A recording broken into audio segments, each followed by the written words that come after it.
am home. I am home. I have traveled far along this road, and now I'm home. Shalom, shalom. In the love of God I am home. I am home. I am home. I have traveled far along this road, and now I'm home. Shalom, shalom. In the love of God, I am home. Good morning and welcome to Unity, spirituality with open hearts and open minds. Can you all hear me okay? Great, okay. We're going to open our service as we usually do with lighting the Christ candle that reminds us of the divine in each and every one of us and in all of creation. And as we prepare to do that, I want you to notice the beautiful flowers on the altar. Linda Ferris came in early with this beautiful arrangement. She said, the white and soft pink one represents the light in all of us. And the roses Jim Marshall brought in honor of Christina Baldwin, our guest speaker today. So we have beautiful flowers on the altar and an amazing spiritual sister that you'll get to spend some time with today. So we'll open with our usual Come Light, Light of God. And those of you on Zoom, please light your candles at home and know that even though we're physically in different places, our hearts and our spirits are one always. Thank you. Oh, that's right. I'm so used to having my Madonna mic. So those of you at home, light your candles. You are one with us in heart and in spirit always. So, come light, light of God, give light to creation, enlighten our hearts and remain with your world. Come light, light of God, give light to creation, enlighten our hearts and remain with your world. And who are we? We are an Authentic, transformative, spiritual community centered in God. We co-create a world that works for all. And we begin with each of us inside, aligning with spirit, and then be that presence and light in the world. And so we've always held that light, but it's becoming aware of it is one of the important pieces of the spiritual path. To just recognize what has been there since before your first breath and that will continue long after you take your last breath in this dimension. So I invite you to stand and let us together sing Awake. And this is a song created by our very own Ron. Awake, awake, an open line to grace. Awake, awake, and love is leading the way. Awake, awake, ready to create.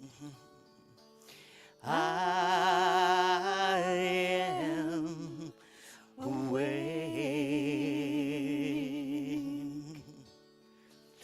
I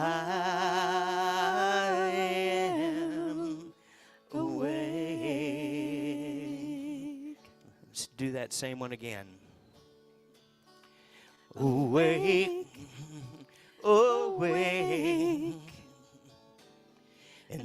open line to grace.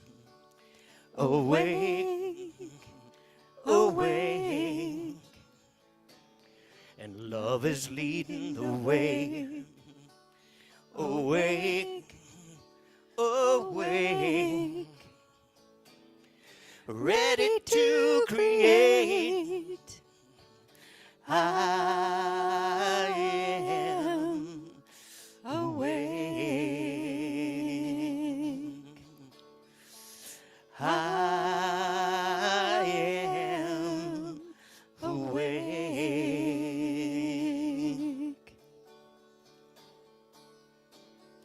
It's calling, it's calling. Can you hear it calling? It's calling, it's calling. Can you hear it calling? It's calling, it's calling. Listen to the Spirit calling. I am awake. I am awake. I am awake.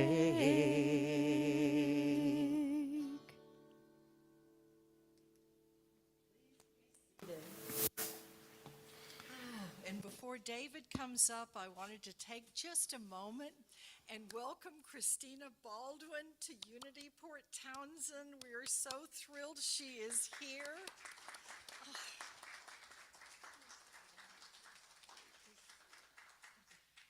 And Christina has been a part of my life for probably 25 years at least. When I was still in Dallas, before I got the call to be up here, I found her first book that I read, which is Life's Companion: Journal Writing as a Spiritual Quest.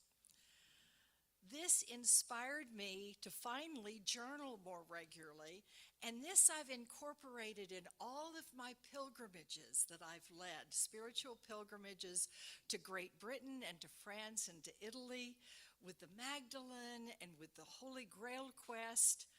Journaling, this is one of the best books I've ever come across on journaling. And then I was in Texas and I had been doing church, and I let that go and was doing an alternative ministry and swore I would not ever do church again. I could hear Spirit laughing in the background. And then I got the call to come be part of you.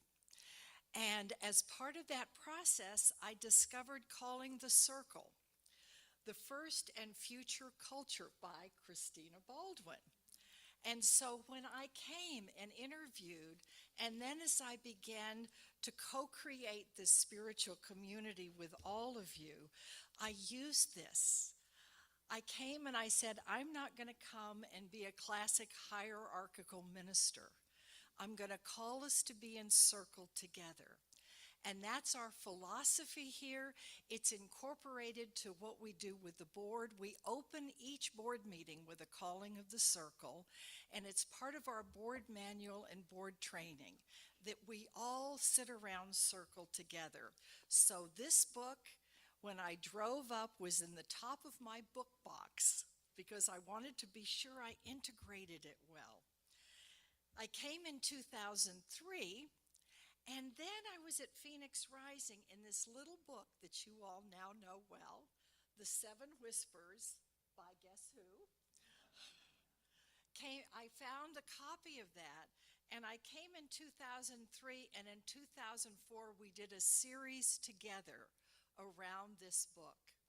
And then last year, as I had my 20th anniversary here, there was I did special books as part of the series. I kind of did the top of the best of 20 years of talks and updated all of them, of course. As you all know, Spirit won't let me just repeat any talk ever. It's always got to be co-created in the moment. And So we included that, and then everybody loved it so much that we did this as a series this year. And so I got in touch with Christina and said, could you maybe come to Unity Port Townsend? She lives over on Whidbey. And she said yes. And she has now come out with her first novel, Beekeeper's Question, that I just got a copy on Amazon. We have them on the table.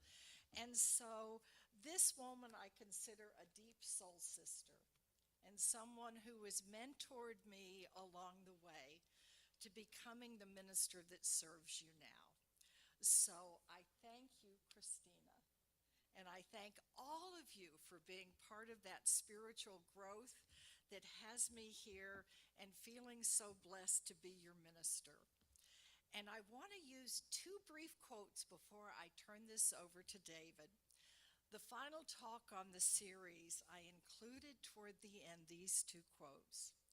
The covenant made with the angel is not about leading an ordinary or extraordinary life in any terms I have understood, but about leading whatever life we have with extraordinary attention to God's call and our response, our call and God's response. And she completes the book in the afterword from the fall of 2001. May we be of service to whatever goodness is trying to happen in the world in these terrible and wonderful times. I think that is a perfect mantra for the next, not just 2 weeks, but for whatever is going to be unfolding with us. Let me read it one more time, because we do want to co-create a world that works for all. May we be of service to whatever goodness is trying to happen in the world in these terrible and wonderful times. Welcome, Christina. And now, David, who knows to remember to carry the mic around.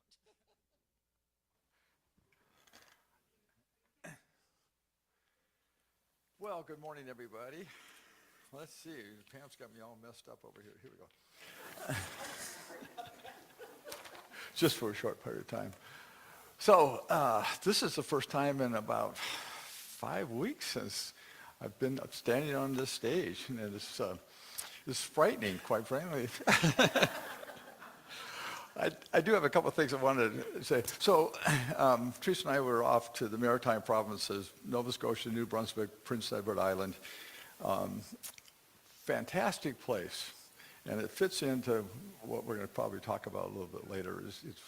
It's taken those times where it was not in the busyness that we knew. It was the busyness that we didn't know. And so you appreciate it differently. Every day had a new experience of the same. And what's really interesting is that as we were in these gorgeous little seaport communities throughout the islands, they were all formed in the 16th, 17th, and 18th centuries. So the architecture, you can see the Hastings House, you can see the courthouse, you can see the post office, you can see all these architecture that we have and take for granted every day, the Presbyterian Church, and with these gorgeous colors of fall.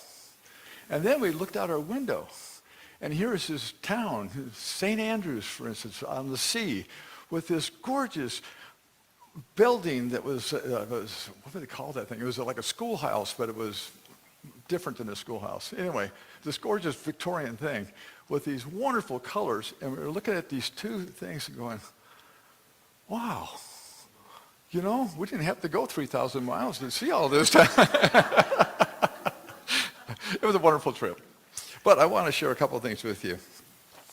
And I get these things on my computer every once in a while, and this one called God Dares Me to Be Me. And it just hit me, and I thought I'd share it. What are those days when the facade of my identity cracks under the pressure of living? God whispers to me. God says, I dare you to be you. Stop acting like a tulip pretending to be a rose. a rabbit pretending to be a porcupine, or a pancake pretending to be an omelet. There is a galaxy within you. Don't reduce it to a smattering of stars. Rejoice in each glowing ember that's inside of you. Befriend the ones that are lurking in the dark places. I have placed within each human both an animal and the divine. If you deprive yourself of either, you will never fully experience life. I created you to be you. Instead of an imitation of somebody else, enjoy this adventure of unlocking the mystery of the possibility of the glorious you. The possibility of the glorious you. So, Christina's book is Spiritual Practice for Times Like This. And we had a discussion circle yesterday with some friends, and we were saying, how do we stay centered in navigating the times that we're in? How do you stay at peace? You know, if you look out at the world, peace is kind of like a far-flung thing. If you look at our politics, our economy, the war, famine, the information that we get, the social changes, all of those things don't seem very peaceful. And they play on our fears. And we hear the fears. And we go like, what's going to happen tomorrow? How's this going to work out? Why is this going this way? The antidote, I believe, is the dawn of the blissfulness and serenity of creation, our innate love, our innate divinity. That's that balance that Spirit sent us with, the human and the divine. Just like our fears, love of the divine is all around us as well. It's everywhere present. So are our fears. So are all these things going on. A helping hand, a repairing of a brokenness, a forgiveness of a transgression. You name it. There's all these good things going on. People helping people. Us helping ours. Like the source, though, ours from the spiritual source comes with that small, quiet voice. Not the drumbeat of your Facebook page or the newspaper or the radio or the latest poll. Our shift, then, is to find that quiet voice. In Matthew, it says this, seek first the kingdom of God and its rightness, and all things will be given to you as well. The Course of Love, a book that we've been using here, puts it this way. There is one source. That source is love. And that source is available to every situation but for the asking. The questions you ask. What would love have me do? What would love have me see? What love have me say? And when you call upon love, you call upon your source. So today we're blessed to have Christina here, who's put together this cool little guidebook, wherever it went, on kind of how do we shut off that noise on the outside and hear that small, quiet voice. There's a journey that occurs between your head and your heart, and it's 16 inches, but it could be 16 years. It's that. For me, it's been probably 66 years, but anyway, the point is that God's presence, or the presence of love within our hearts, can overcome all of that craziness that happens in our heads. And the idea here, and I think what our whole plan for humanity, is to bring those two together so we can let our heart lead and our head kind of figure out. The daily word for the day is creative. And it ends with this spiritual scripture. I'll start with that. From Genesis 1:26. Then God said, quote, let us make humankind in our image, according to our likeness, let them have dominion. This part of Genesis, the next paragraph, says, and he created them in man and woman, male and female. Beginning of creation, let us make humankind in our image, according to our likeness, and let them have dominion. I don't think that was done by accident. I think that is a statement that Spirit is all-encompassing of all of creation. And we all fit within that likeness regardless of what our choices may be. So with that, the creative energy of Spirit expresses through me. Studying visual arts, inspirational music, a brilliant performance, these are all lovely examples of creativity, but they are by no means the only ones. Creativity is the very nature of life. From the most soaring, soul-inspiring instances to the mundane moments that fill my everyday. Creative acts abound. Creative activities are prayers in action, a continuation of the divine activity in its infinite manifestations. Living is a creative act. It is the way I am in the world, the way I love, and the way I relate to all others. Understanding it in this way, I can see how I am using my thoughts, my feelings, my imagination to create my experiences. I bring my divine gifts to life through creativity. And from Genesis, then God said, let us make humankind in our image, according to our likeness, and let them have dominion. And dominion over our thoughts are the first place we need to step up and have our dominion. With that, I think, just a second, let me get things, I see it's been a while since I've been up here, so what happens after I do all this great stuff? Oh, it's time for the meditation. Let me introduce come on, you can score this. The meditation, we will do what we do here normally. We'll sing Sanctuary as we go into meditation, and then Sanctuary as we come out of meditation. And Christina, and you will lead us through that whole process. So Ron, when you're ready. Lord, prepare me To be a sanctuary, open-hearted, tried and true, with thanksgiving. I am a living sanctuary for you. Lord, prepare me to be a sanctuary, open-hearted, tried and true, with thanksgiving. I am a living sanctuary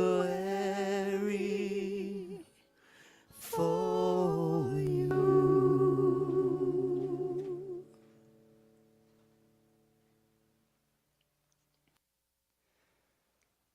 Senator Raphael Warnock of Georgia is a preacher man. And if you listen to him, you know he is a preacher man. At the Democratic Convention, the line he spoke that stays in my heart is that voting is a form of prayer. Voting is a form of prayer. It is a civil prayer, and we are praying for the country we want to live in. So as I listen to David and think about what's gathered this morning, I invite us into a moment in which we visualize our own vote, the votes of our neighbors, our communities, the votes of diversity and divisiveness, all rising together out of the highways and byways and streets of this nation. May every vote float toward the light. Every vote float toward the light. And those votes that are being cast in ways that cause us fear and trembling, may we prepare ourselves to reach across the back fence and find ways to connect.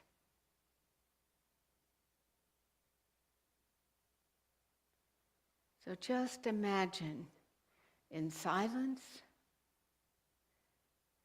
this shimmering, voting essence,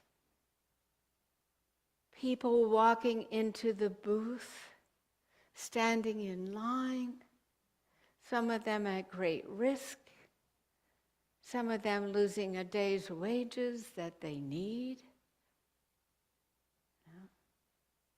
Holding the hands of children saying, "You will grow up to be able to do this." Wheeling the old folks to perhaps their last vote.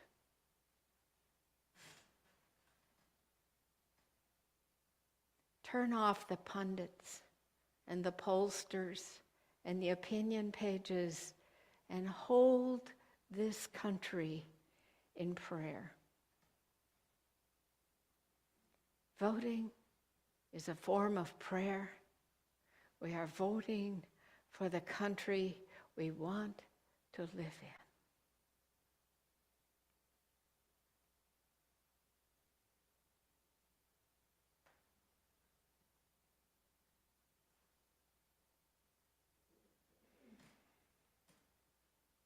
in. Amen.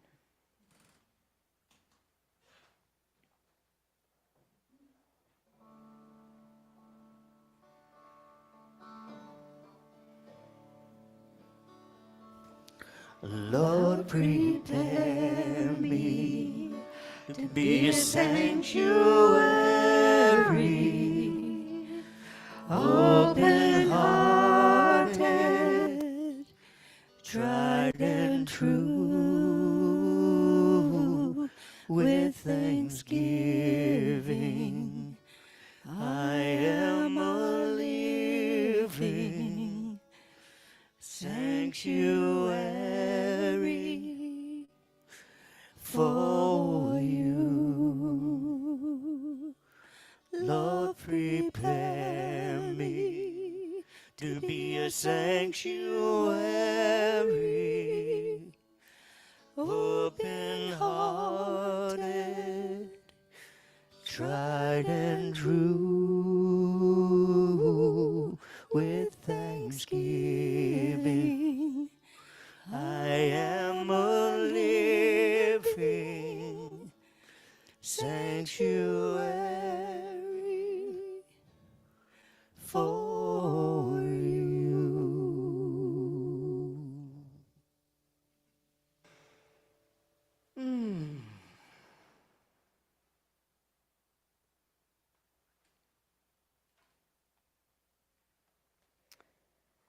Oh. Okay. You go for it.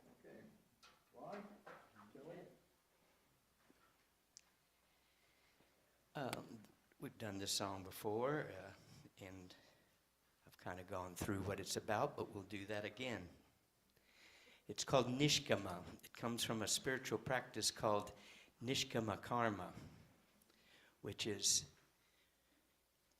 doing anything that you do, doing it without attachment to the outcome, doing it for the sake of that it's yours to be done, doing it in the process of love. Nishkama.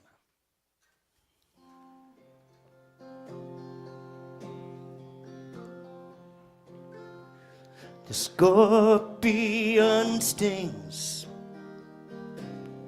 the that is his to do. And we are here to bring our minds to truth. Be it mine to love, be it mine to give with no demand, is to come to you. I come to you. Do it in the name of the one.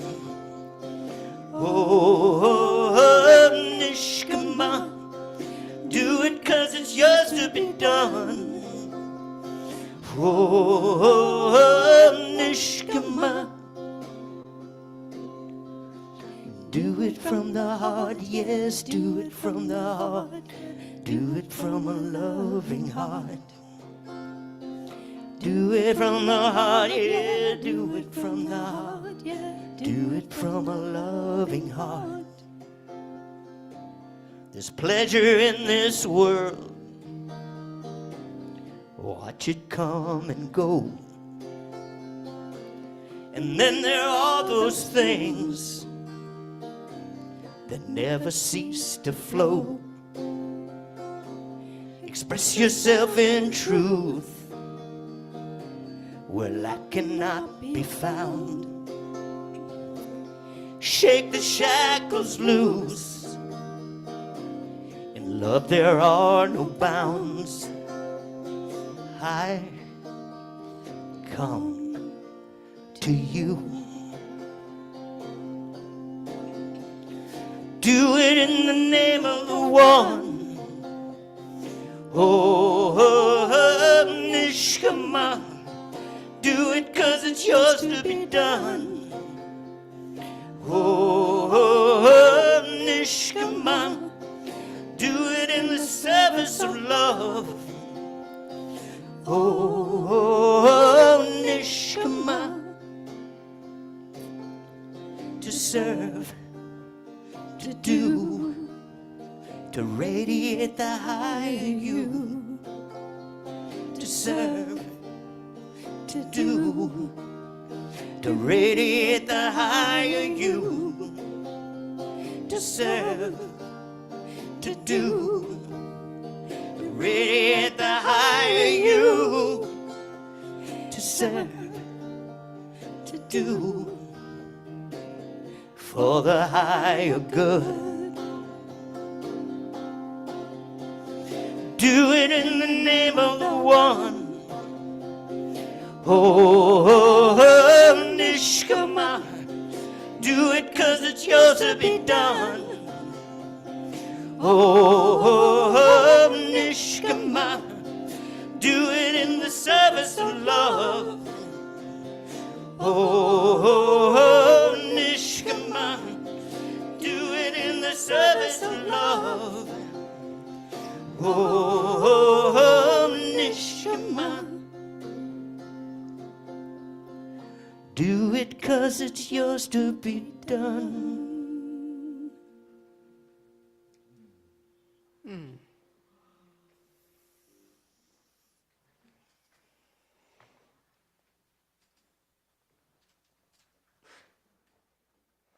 Thank you for this invitation. It's lovely to be here this morning. Lovely to make the trip across our sparkling water from Whidbey to here. I want us to just start by taking a breath together to honor where we stand or sit. That we live on Katai, the traditional and contemporary homelands of the Jamestown, Skellum, and Chimacum peoples. We are part of a continuum here that started with ice, freezing and melting, and people finding their way and making home. It's important to know where we come from, on whose shoulders we stand, and to feel the weight W-E-I-G-H-T, and the weight, the W-A-I-T, of coming generations. We stand on shoulders, they stand on our shoulders. Especially in times like these, I am aware of that chain of life. Times like these. Oh my goodness, when I listened to you read the last sentences of the book, I thought, I wrote this book in 2001? Woohoo! That was a long time ago, and we're still there, and we're still here.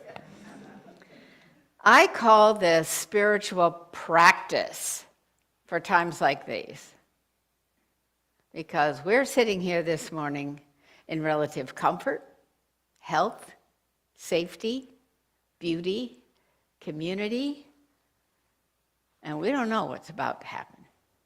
So I wanted to read from a letter from Ruth, not that old Ruth, a contemporary Ruth, a friend of mine who moved from Whidbey Island to Black Mountain, North Carolina, about 10 years ago, to go back to the place that her people came from and to give her retirement years to that community.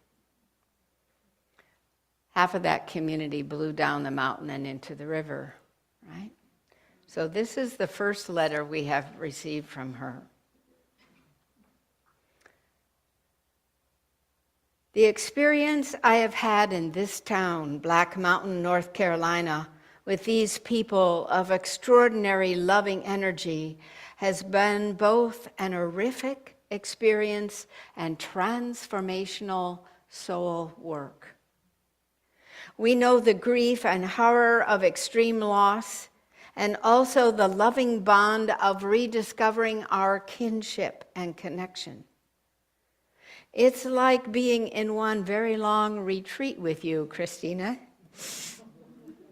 Right now, as we have stood with love signs at the intersection in the middle of town for almost this entire period of emergency, we don't want to lose the feeling of connection and common purpose, even survival at many levels that we have experienced.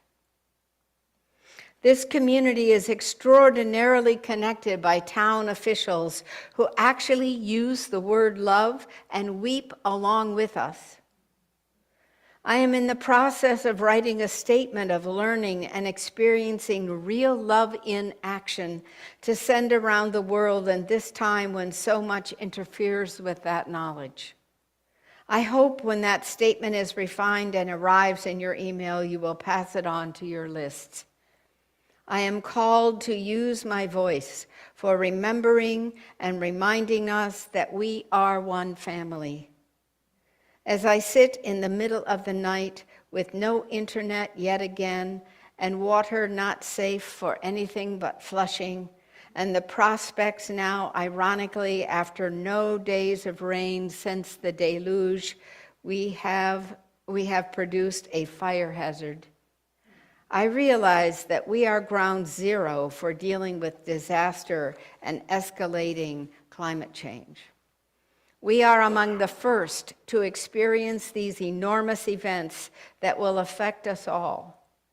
And the tool we need most is spiritual awakening to our interconnectedness and love in families, in neighborhoods and institutions, in our nation and the world. I am laughing out loud in the dark at my audacity to put any words together toward this enormous understanding. But I am going to try. The memory of our conversations over my time on the Whidbey community motivates me to try. Stay tuned, dear friends, for my next installment. I love you.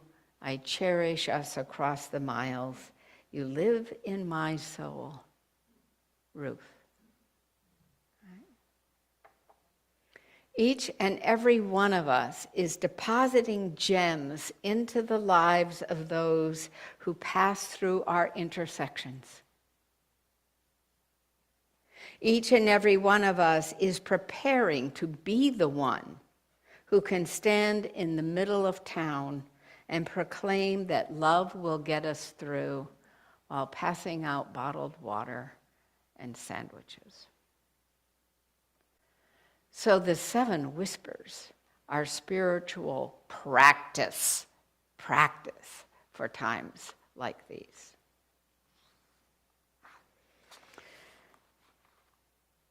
It was in 2000 that I was sitting in a seminar at the Whitby Institute on the climate crisis, and I was in the back row. And as I often do at events like this, I had my journal open and I was taking notes and kind of just doodling to myself. Emerging from this reverie came the instruction, maintain peace of mind. I was a little surprised. I thought, well, great idea. How do I do that? And the next instruction came. You move at the pace of guidance. I remember this one rushing out the door. Now I had 2. The next one, when I was scattered between a dozen tasks, was practice certainty of purpose. But then, surrender to surprise. I was facing a writing due date, and a neighbor rang the doorbell with cookies and tea. Oh no, what do I do now? I ask for what I need, and I offer what I can. Maybe I was a little too stressed out trying to do it all myself. So I stopped and loved the folks in front of me.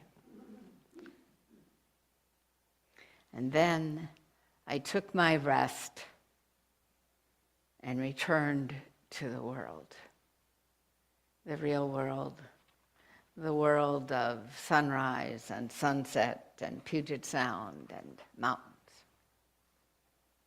Nature, nurture, nature. One by one, over the next weeks, these 7 whispers just coalesced in my mind, and the next solstice holiday, I sent them out on a little handmade card. My literary agent called me and thanked me for the card and said, I want you to do an essay about each one of these, and let's do a little book of meditation. This morning, I wanted to unpack how these spiritual instructions operate in real life, in my real life.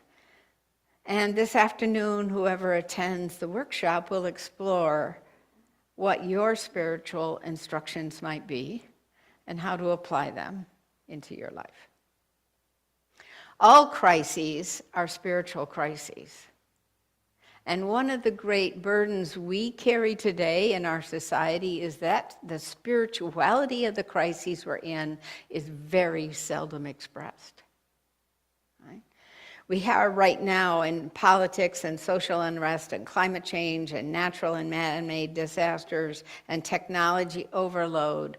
We are disrupted from the unity of body, mind, and soul because it's all mind. Right? And I feel sometimes like my head is a helium balloon of opinion getting bigger and bigger and bigger, and then it just pops, which is a good thing. I can start over, right? But holding on to our identity, our sense of core value, and some kind of what I call the spinal cord of spiritual centeredness in this whirlwind is a huge practice. And we need it because we are going to be called into the changes of the world. I look at the beautiful faces of you looking at me. Most of us are not young chickens. We're old chickens. But we're going to be called to be old eagles. We are going to be called to come into, I believe, a sense of spiritual authority and courage, and taking the piece of this work that is ours to do in ways that we may not even imagine. Tens of thousands of people went to bed in a rainstorm, and they did not know they were going to wake up in the river.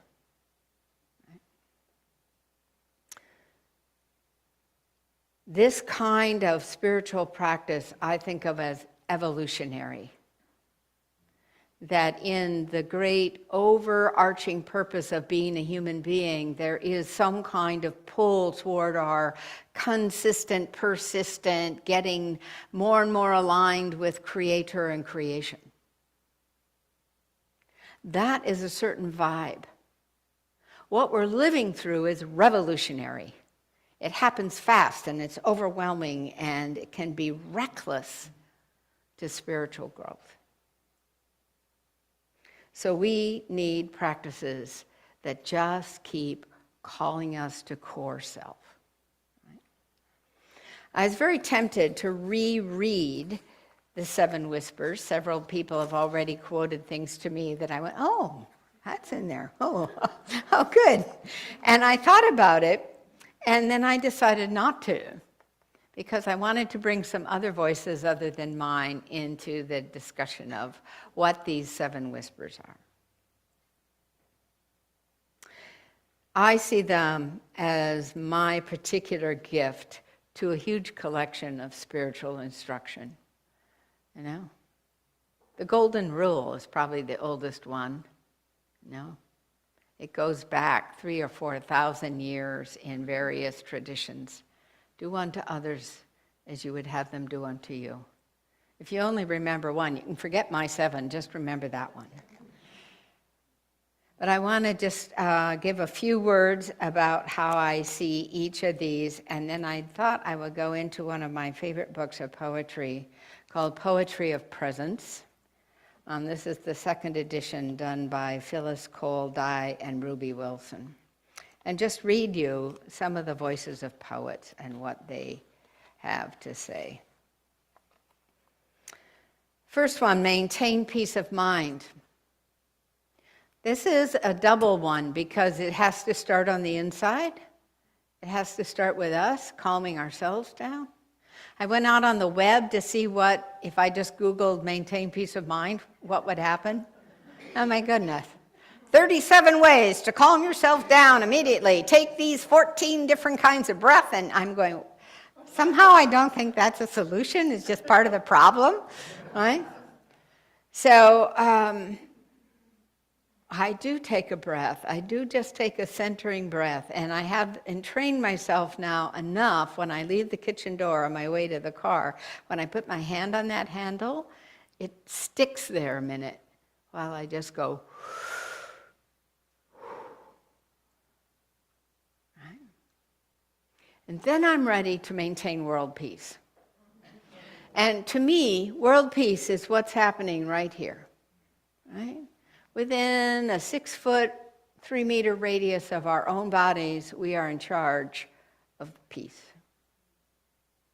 The peace that passes from person to person, the way I'm running my thoughts while I'm in the car or moving through my community. Can maintain world peace, or I can maintain world irritation, right?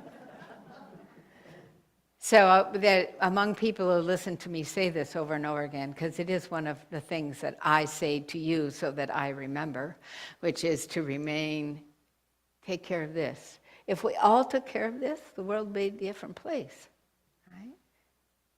So I invite people into my world peace. And here's the way a poet does this. Shoulders by Naomi Shihab Nye. A man crosses the street in rain, stepping gently, looking 2 times north and south, because his son is asleep on his shoulder.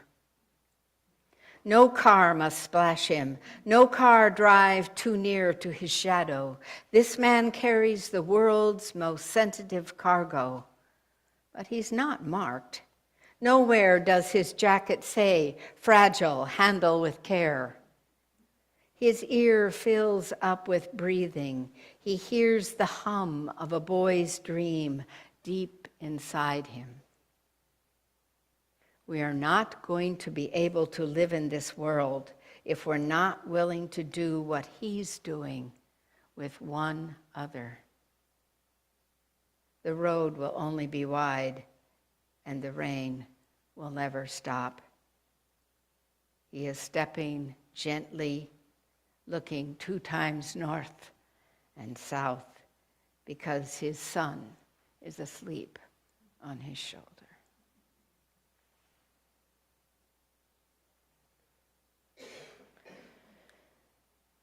So we begin to move at the pace of guidance. We rehumanize the pace of life. And it is totally up to us to do this because our devices are not going to do it. I mean, I guess you can set your phone to chime at you, right? Like, ding-a-ling, slow down, and that might actually be very helpful. One of the things that I've been participating in for the last 6 months is a brain health project out of the University of Texas. And they say one of the most replenishing things you can do for neurological brain health is to stop 5 times a day for 5 minutes. And don't stop and go, okay, now I'm going to recite 10 mantras and then I'm going to do that. Don't even recite the 7 whispers. Just stop and sit. I'm not always good at catching myself at doing 5, but I catch myself at doing 2 or 3 or 4. And when I'm racing around getting busier and busier in the afternoon, I go, oh, this might be a really good time to do nothing. Then I grab my phone and I set it for 3 or 4 or 5 minutes, and I do nothing.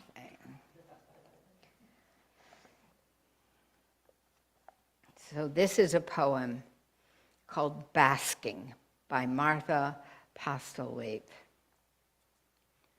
The moon, some say, has such pull that the oceans can't resist. But on this late autumn day, it is the sun that draws me across the room. I leave my desk and its pile and go. All morning I sit in the panel of light that falls on the far end of my sofa.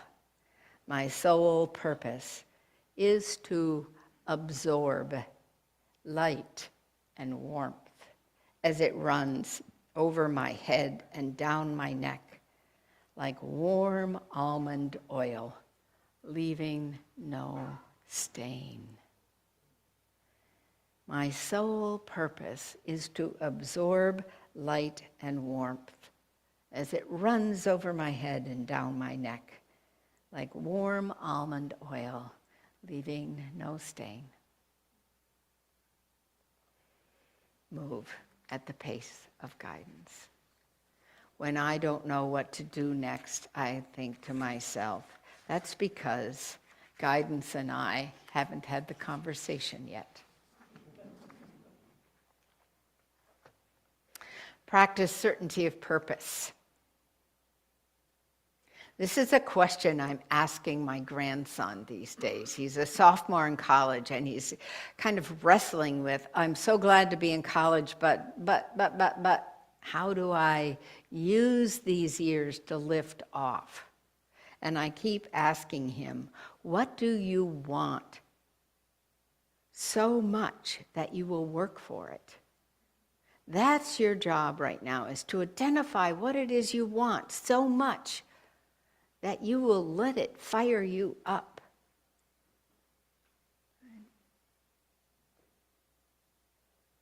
How do you live your moral code? That's a certainty of purpose. When my mother, who was very purpose-driven, a lot of her life ended up in the last year of her life going into care in a nursing home in British Columbia. She grabbed my hands and she said, but what is my job here? Right? And I said, your job is to let love all the way in and let love all the way out. And I made a big poster of that for her on the bulletin board across from her bed. When we would visit, when I would call, I would ask her if she was letting love in and letting love out. The first thing I do when I wake up in the morning is I ask myself, what can I do today that will give me a sense of purpose? Right? It doesn't have to be huge and grand and, It just needs to be a question, just a question. And then to look for it, Sometimes I'm so surprised because I thought I had a purpose that was aiming this way, and then I'm over here. I'm surrendering to surprise. I'm already in the next whisper, right? One of the things I did when I turned 70 and I finally was laying down this long 25 years of facilitation in Circle that Pam referenced, is I thought, I've been writing since I was 12 years old. I want to try something completely both attached to that skill, but different. So I started writing this novel because I had to teach myself a whole bunch of other stuff. I had to teach myself plot and character development and protagonists, antagonists, villains, and so I'm reading all these books about it. But it's been a marvelous way to spend the last 8 years in a new learning curve that's attached to my core being. Right? So I invite you to think about what learning curve might be right there for you that is attached to who you already are, but would wake you up to practice certainty of purpose.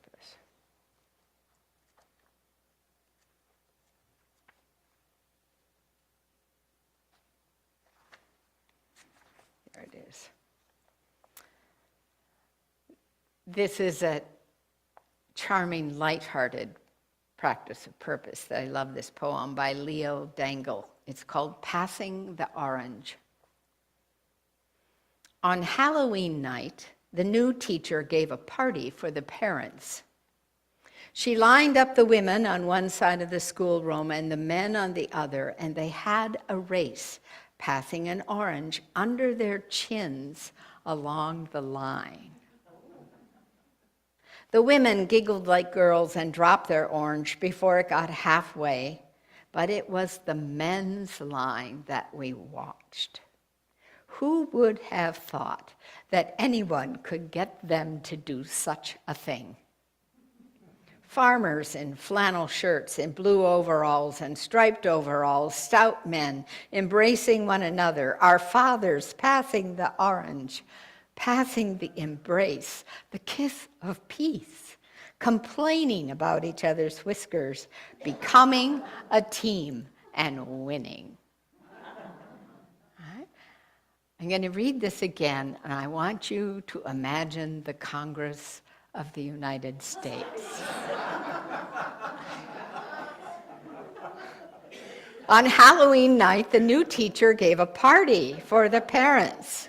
She lined the women up on one side of the classroom and the men on the other, and they had a race, passing the orange under their chins along each line. The women giggled like girls and dropped their orange before it got halfway.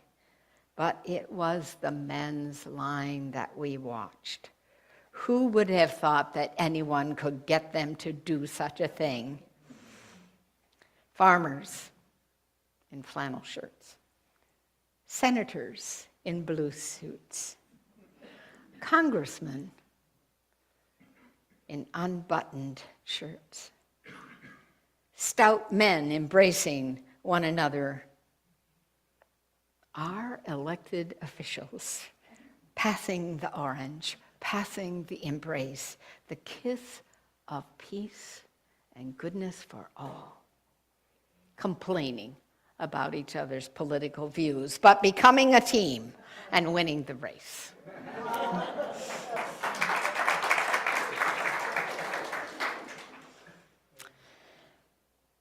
It might be the best day in Congress we've had in a long time.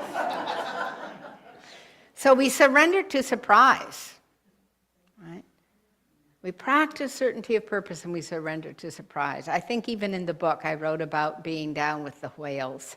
And when you are a whale, you just go through the water. You don't go, ooh, a kayak, ooh, this. You are the whale.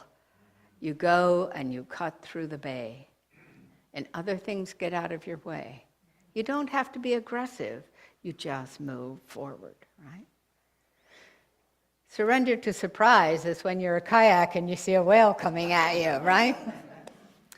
So here's a little practice. This shows up in my life. At the end of every day, my partner and I ask each other, what brought you delight? What surprised you today? What brought you delight? What surprised you today?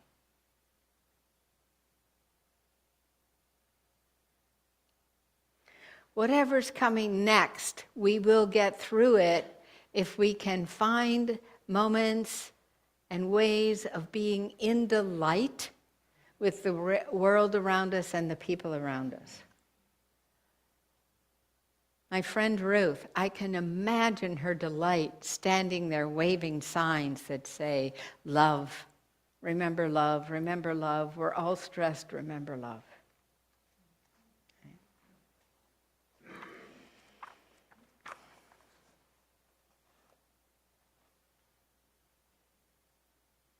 So, surprise. This is called Queens by Barbara Crooker. It starts with an epigraph by Ram Dass. We are all just walking each other home. I hadn't taken the subway in 50 years, not since I was an undergraduate. I was nervous. Back then, it was hard to navigate as graffiti and peace signs covered up the maps.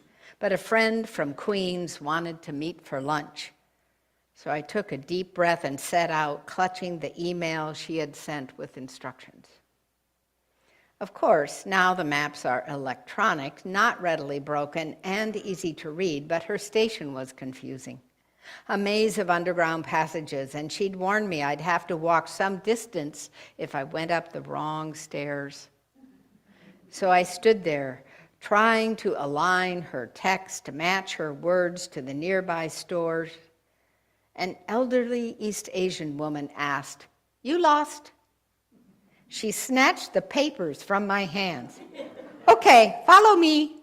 Wielding her cane like a weapon, she pushed pedestrians out of the way, held it up like a banner as we crossed the light. She pointed out the good fruit stands, wagged her finger at the bad ones, ignored the storefronts with elaborate gold jewelry. She was my Italian grandmother in a different skin. When we reached my destination, she gave me back my papers. "Turn here, friend lived there." And when I turned to thank her, she was gone. Above in the stunted city trees, the wind through the leaves, the sound of rustling wings.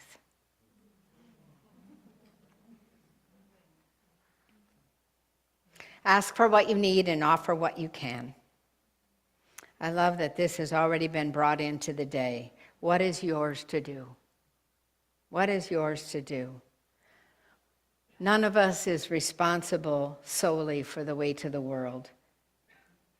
The responsibility for collective problems lies with the collective. The responsibility for collective problems lies with the collective. And we are part of the collective. But we don't do it alone. Instructions for a Worker Bee by Lucy Adkins. Remember your first duty, seeking out beauty in the world and going within. There is rapture in a field of clover, purple and blue petals, throat of honeysuckle achingly open, and you must be drunk with love for salvia, monarcha, marvel of Peru, all the glories of this world.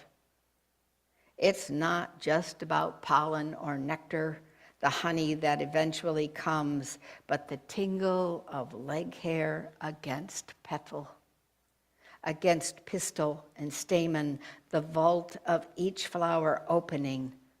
Learn dandelion, learned lantana, red-lipped astilbe, each with its own deliciousness. Take what you need and remember where it is in the field, then go back and go back and go back again.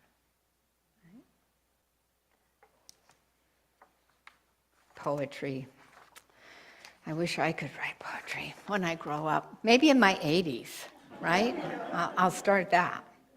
So just two more. One is love the folks in front of you. We live in a society that has forgotten how to unite people.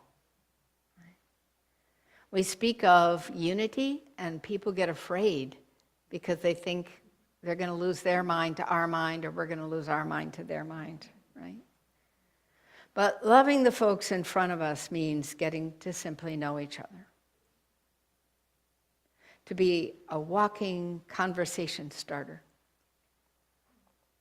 My father moved from Maryland to Langley, 10 miles down the road from me, when he was 86 years old. And he lived there till he died at 98. And I watched him be a walking conversation starter. Had a little notebook in his shirt pocket with corny jokes, little inspirational quotes off the internet, and questions to ask in case he drew a blank. And he was never moving too fast that he couldn't stop and whip out that little notebook and help someone else move at the pace of guidance.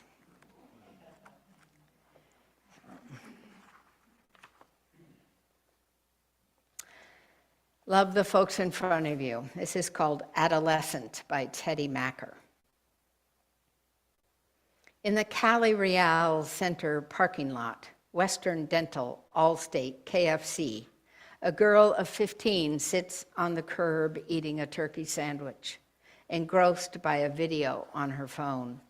Short hair dyed black, black makeup around her eyes, a little spiked barbell above one of those eyes, black jeans and a camo shirt with the band's name on it. The Gnarly Boys. It sounds like she's watching a stand-up comic. There's duct tape on her left black boot, a sticker of French fries on her phone.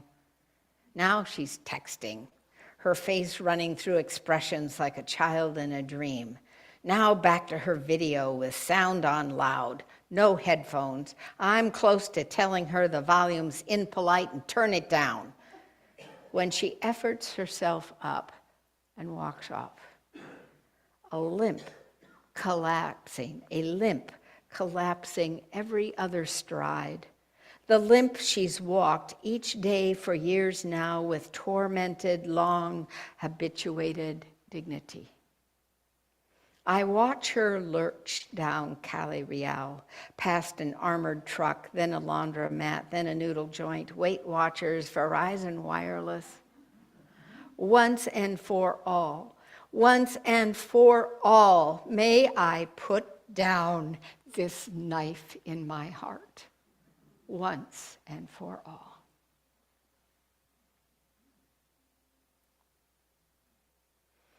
Return to the world, because everything depends on our loving the earth back to health. Teaching our children and grandchildren to revere nature and to take place in it, not selfies, not dominance, not climb every mountain, but place.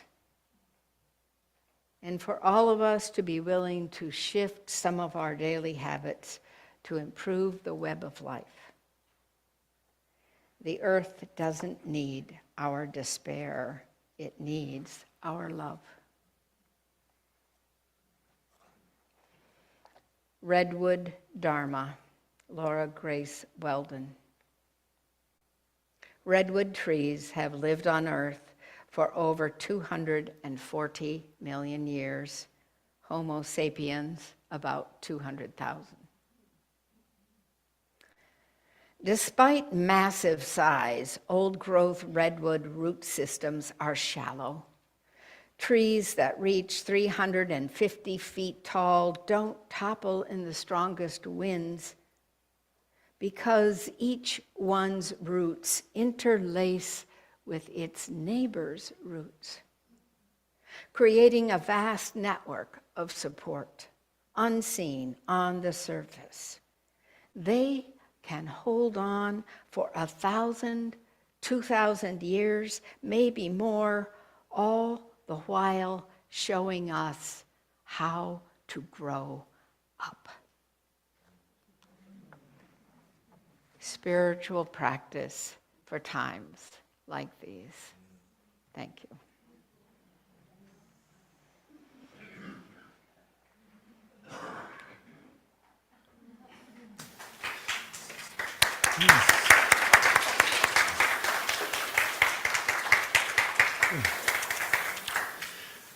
And as spiritual practice,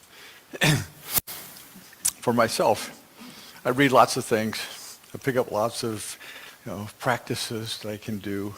And some of them I pick up, and some of them I set aside, and some of them I pick up again, and some of them I set aside again. But it's in the attention to practice.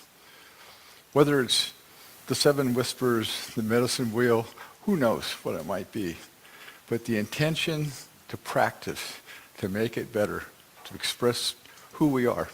So Ron, you guys want to stand? Shake up for a second. This is a shaky uppy song, I think, if I recall. This is kind of a shaky uppy song. Shaky up. Yeah.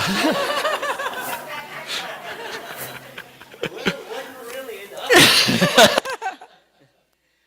But it's a pleasant tempo.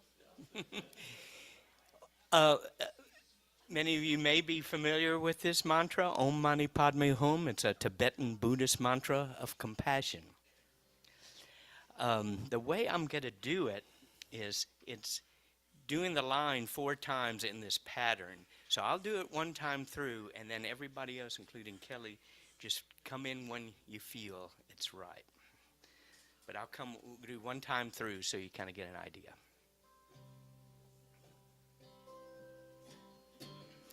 Om Mani Padme Hum. Om Mani Padme Hum. Om Mani Padme Hum. Om Mani Padme Hum. Here we go. Om Mani Padme Hum. Om Mani Padme Hum. Om Mani Padme Hum. Om Mani Padme Hum. Om Mani Padme Hum. Om Mani Padme Hum. Om Mani Padme Hum. Om Mani Padme Hum. Om Mani Padme Hum. Om Mani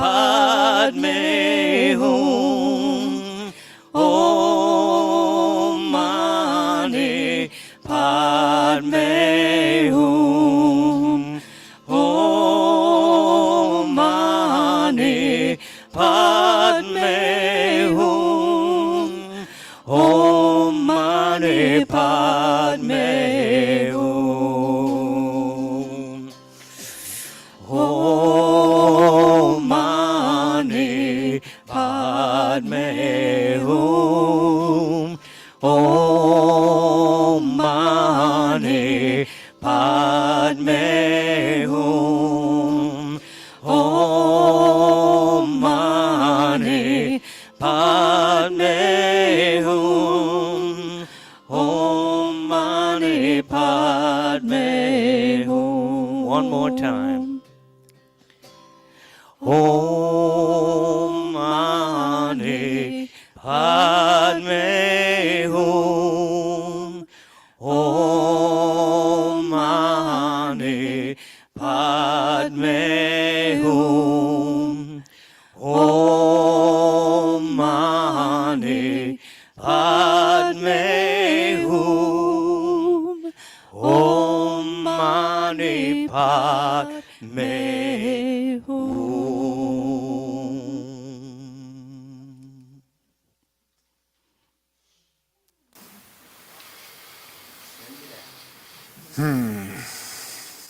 Make within me a compassionate heart. There's a prayer. So this is the time of the service where we receive the offerings. So I invite you to take out your offering, and we will bless it as we do here each week.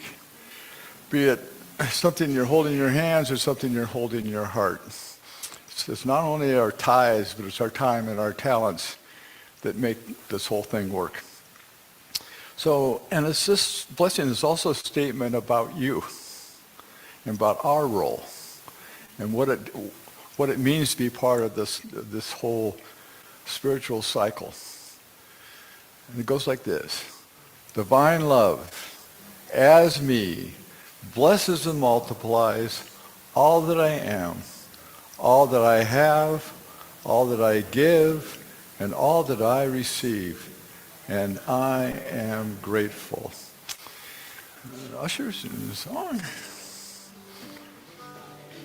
There's more than enough in a universe that you created. There's more than enough on a planet of sacred design. There is more than enough for humanity made in your image. Why would I worry? Why would I doubt? Why would I ever think I'd go without? Why would I worry? Why would I doubt? Why would I ever think I'd go without? Your infinite love made me, in everything I see, and all that will ever be is your infinite love.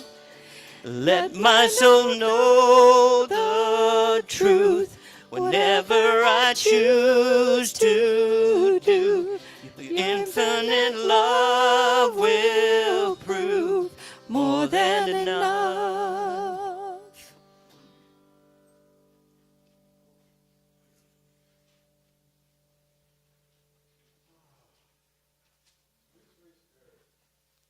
More than enough.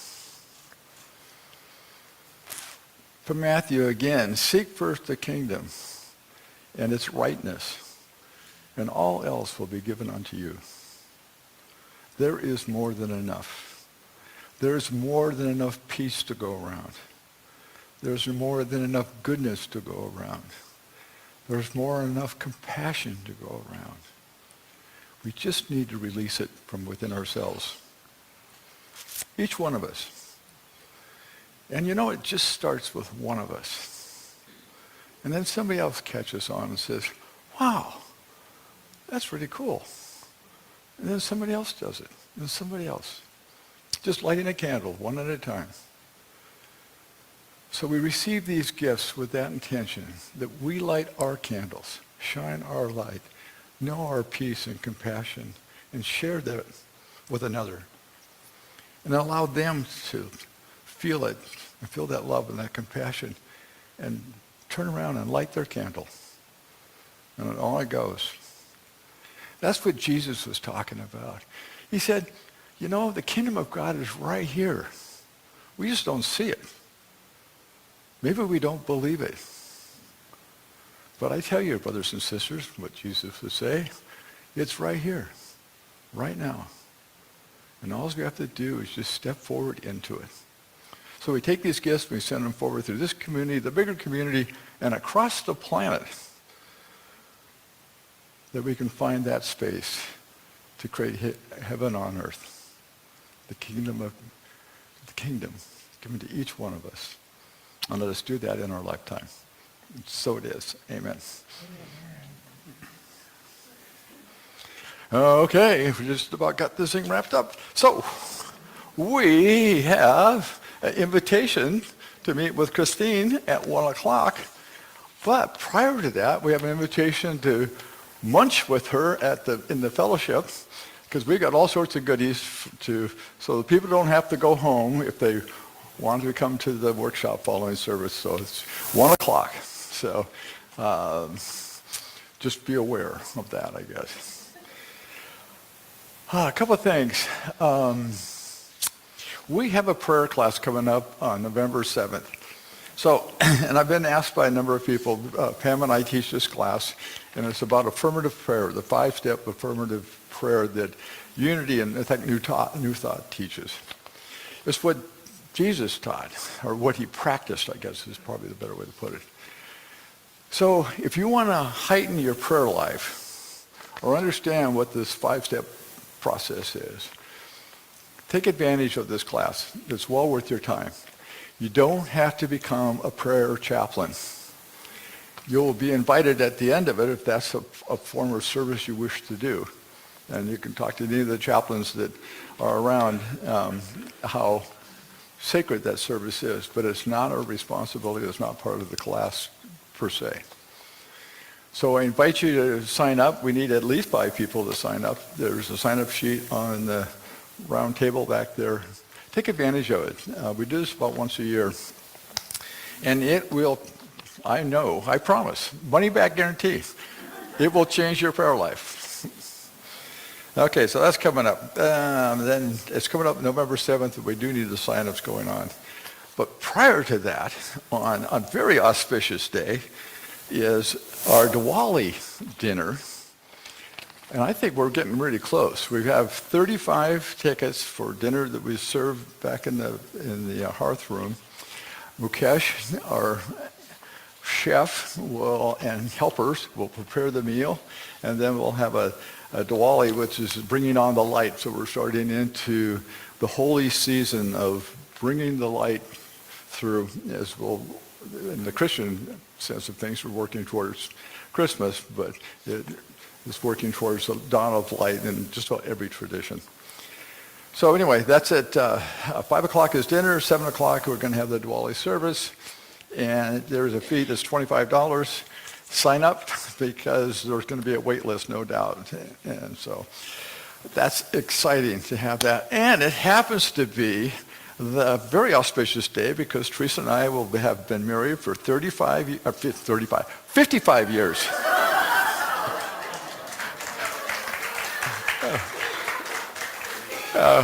On that day. So I told her that we were going to have this exotic dinner. And so we are. And so with that, I think that's everything we need to know when we join in a circle around the sanctuary. We do have the Festival of Lights folks are coming online. They're having a meeting on the 3rd. There's all sorts of things happening. Look on the website. Oh, I know one more thing while we're figuring the circle. I want to thank this lady here on my left for stepping into my little shoes and making their bigger shoes for me to step into.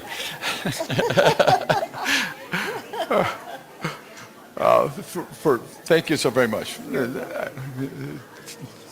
Yes, there is peace on earth, and yes, it begins with me. Yes, there is peace on earth, the peace that was meant to be. With God as Creator, united all are we. Yes, we walk with each other in perfect harmony. Yes, peace begins with me. Yes, this is the moment now.